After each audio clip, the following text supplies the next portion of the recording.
be providing this teaching on diabetes. The patient, he already has hypertension.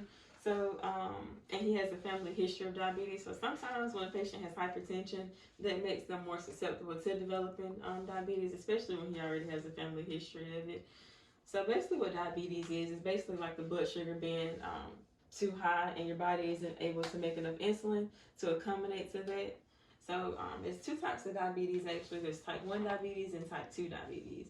Type 1 usually, they usually develop that early in childhood, so it's actually called the juvenile diabetes, just because they develop it at an earlier age than type 2.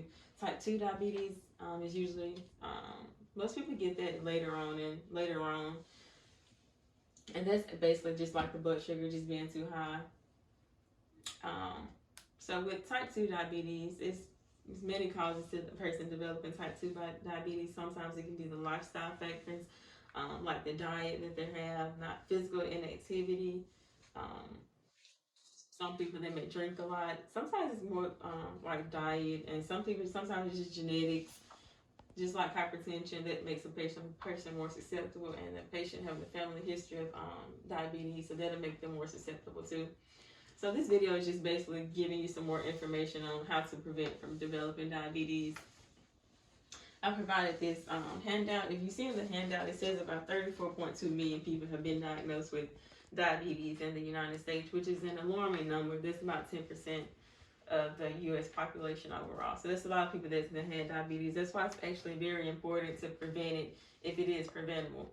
There are many causes to developing diabetes. We've talked about them, you know, hypertension, pregnancy, certain medications can cause it, lifestyle. We kind of just talked about that. High fat, high carbohydrate diet, like those starches, potatoes, sugars, things like that that'll run your blood sugar up. It's good to avoid like the sugary drinks. If you can substitute the sugary drinks with the water, or no sugar drinks. Okay. Yeah. So if a person was to have diabetes, there are signs and symptoms that you can watch out for. If you notice, if you're having like an increased thirst or increased hunger, I know sometimes when people's blood sugar run a little low and they're on insulin, sometimes they get the feeling a little sweaty. It's just basically the blood sugar dropping. Other signs and symptoms of diabetes is increased urination, delayed wound healing, frequent infections, blurred vision, and just an unexplained amount of weight loss. So if a person was to get diabetes, or if you was to get diabetes unknowingly, and you notice a wound that just wasn't healing, it'd be good to go to the doctor and get that checked out ahead of time, just to prevent an infection. So there are ways to actually prevent diabetes, which is what this video is mainly about. Exercising about 3 to 5 times a week for at least 30 minutes. That'd be good and help prevent it. And it's good to work out. Working out can actually help to lower the blood sugar. Just changing your diet also.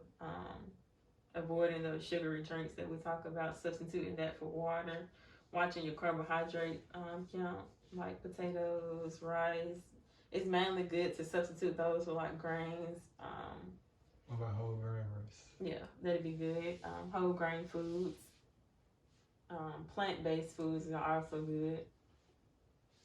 And it's also good to, if you're at risk for developing diabetes, to just check the blood sugar frequently. When you go to the doctor, usually they'll run. So it's good to go to the healthcare provider to make sure they check your blood sugars regularly, to make sure your blood sugar is still within normal range. If the patient was overweight, then it'd be a good thing to help the patient, counseling into maybe losing weight, because losing weight can also help to lower the blood sugar and prevent the patient from developing diabetes. And then the treatment and prognosis.